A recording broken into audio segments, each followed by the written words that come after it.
Welcome back to today's video. Today is Monday, June 30th, 2025, and today we are going to be talking about Zohran Mamdani's campaign in the city of New York, as new data suggests that he supercharged youth turnout ahead of a hotly contested Democratic primary. We've spent a lot of time talking about this New York City primary, and for good reason. There are a lot of lessons to be learned by national Democrats, statewide Democrats, local Democrats, and arguably even to independents and Republicans, as Mamdani did what many people thought was impossible.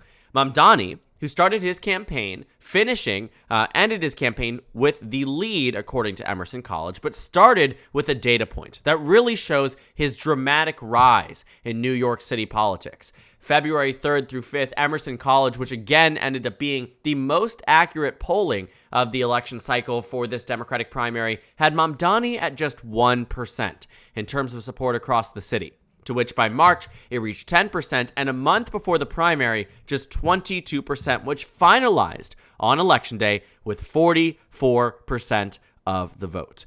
And understanding and dissecting Mamdani's voting base and who turned out for him and why they turned out for him is a key and crucial part of just dissecting this election in general.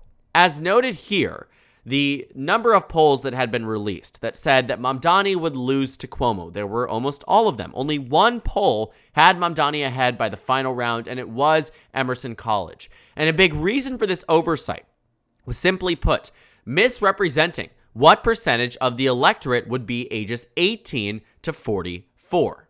Now, in a normal election, this can be anywhere from 25, 30 to 35%, but never any more than that. Typically speaking, in an election where you have a more engaged youth electorate, and I know 44 doesn't seem like youth, but in contrast with those who are most likely to vote, you often find it is very much older voters. The actual result here was completely in opposition to what the polls had predicted, which is why many of the polls had it wrong. Emerson College, which had it at 35%, being their percentage projection of the electorate being 18 to 44, was the most accurate. Probably because they were the closest to the actual number of 48 to 49% of the electorate.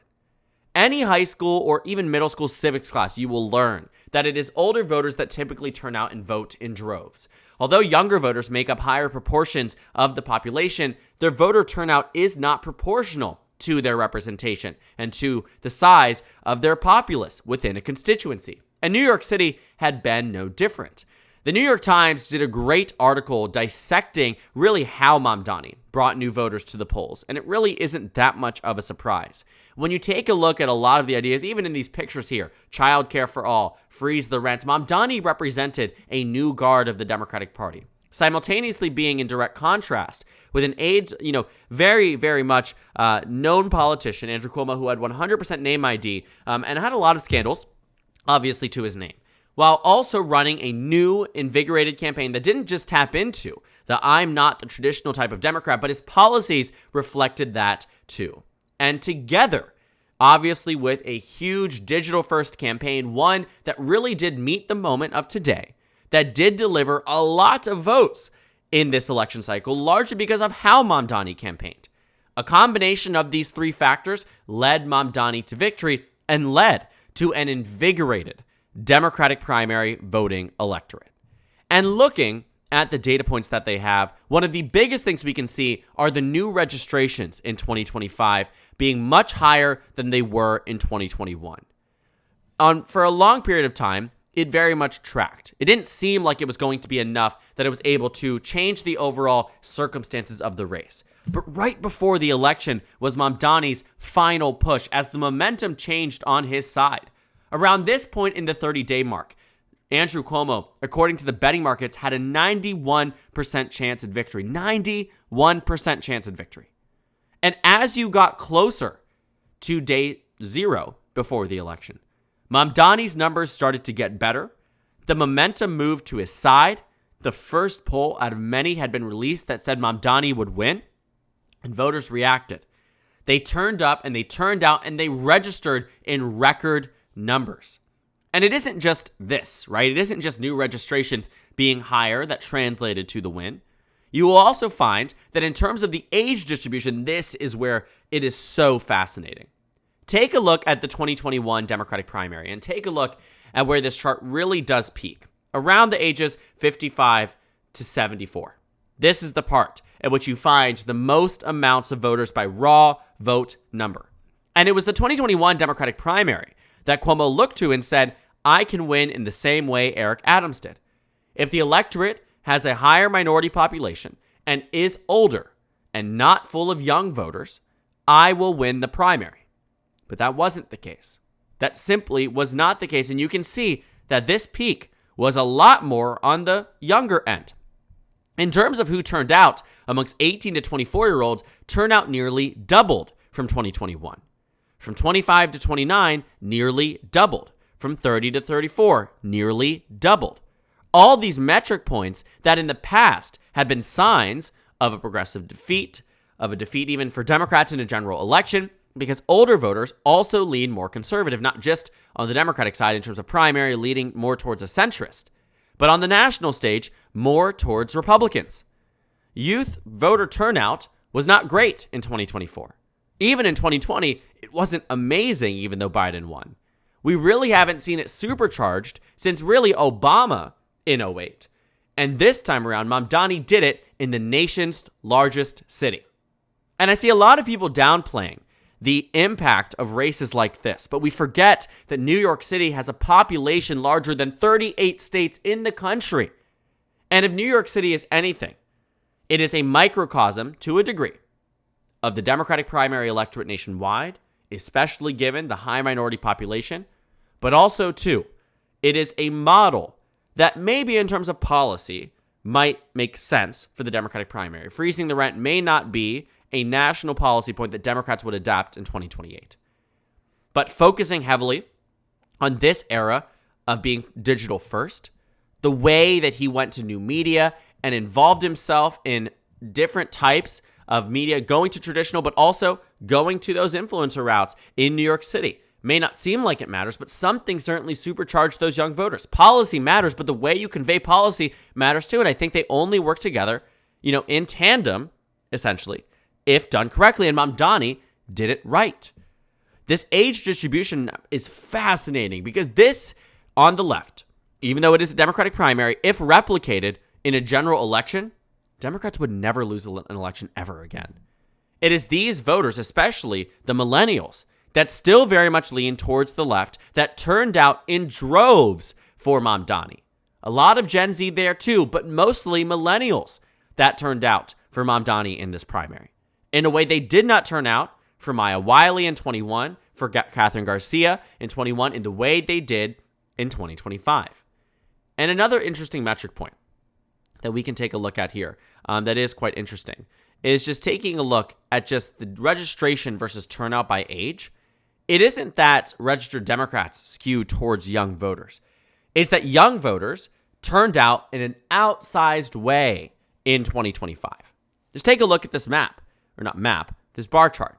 Registered Democrats from 18 to 24 are less than 5% of the registered Democratic primary electorate in New York City.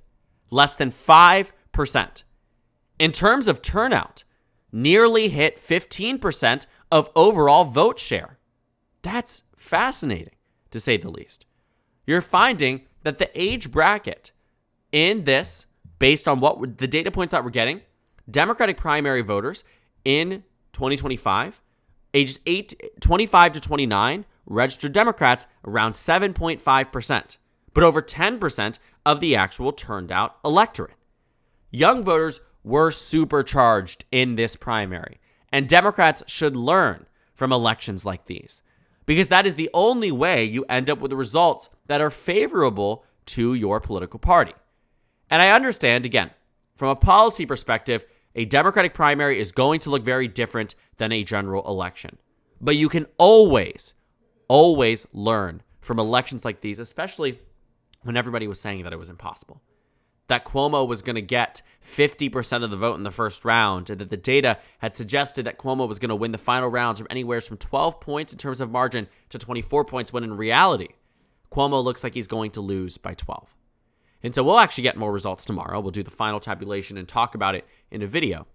But the point is, that we saw nothing short of a really, really huge electoral victory. One that was so unexpected. Mamdani was the underdog. And I get it. I mean, I think a lot of progressives thought, of course, Mamdani was going to win. He represented the interest of the people. But think about how many times we've heard that talking point. Bernie Sanders will be the 2016 Democratic nominee because he represents the interests of the people. Same thing in 2020. And all these different arguments to be made. But the point is that it is clear that Mamdani did something right.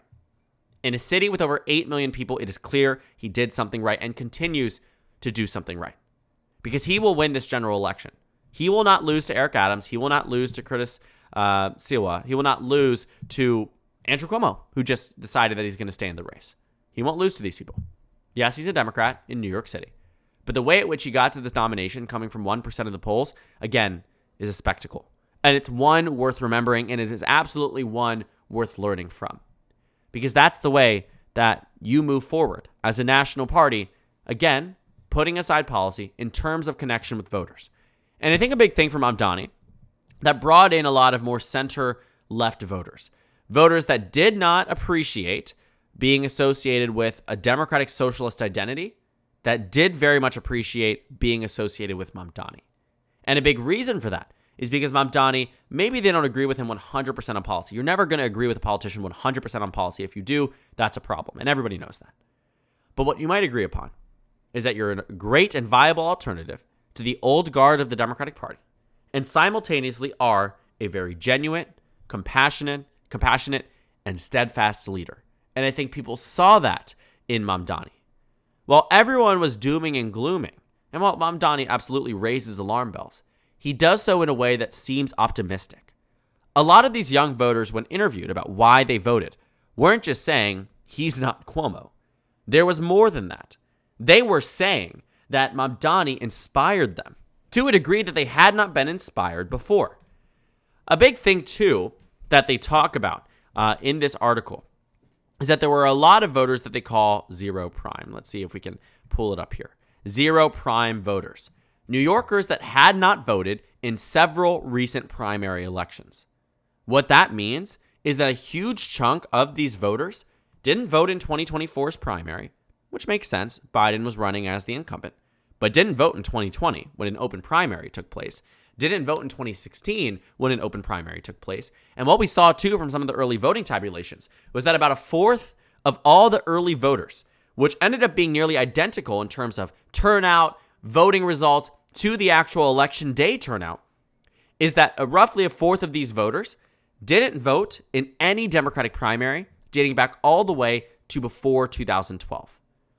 So they had, or since before 2012, which means for many of them, they had not ever voted in a Democratic primary, especially if their age is, 18. But obviously, if you're on the 29 end of the spectrum, you've had the opportunity and just chose not to.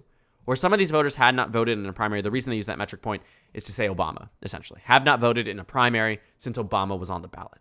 And that was a long time ago. Obama was, 4 elections ago, to think about that.